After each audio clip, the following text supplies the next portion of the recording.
Professzor úr! Jó napot! Örülök, hogy épségben megérkezett. Milyen volt az utazás? Én is örülöm, hogy látom. Viszont az utazás nem volt a legkényelmesebb. És még a kalapomat is elvesztettem.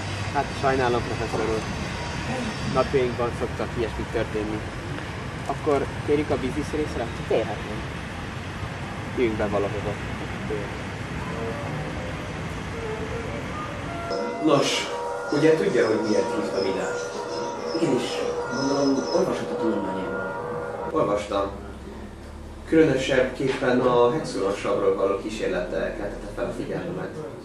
Igen, az egy nagyon nagyszerű anyag, de először megkérdezném, hogy Magyarországon milyen a híre?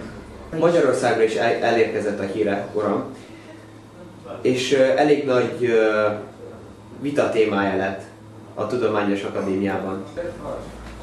Ha már ideig is elterjedt a hírem, gondolhatja, hogy Cambridge-ban mennyit beszélhetnek róla.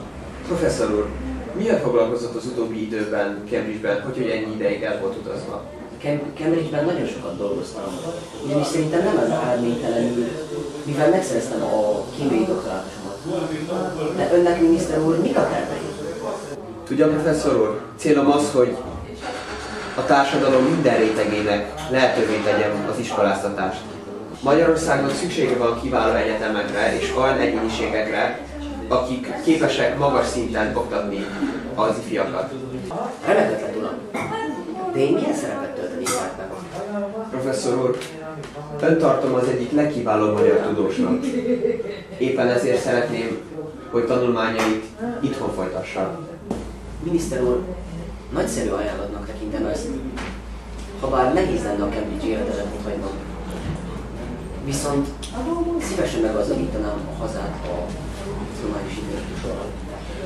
Nagyszerű. Tudnék, arra gondoltam, hogy Szegeden létesítenék egy tudományos intézményt, melynek ön lenne a vezető professzora.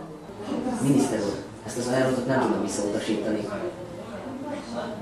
Ez a helyszín megfelel a kutatásaim folytatására, és úgy érzem, hogy ebből még egy nagy felfedezés lehet.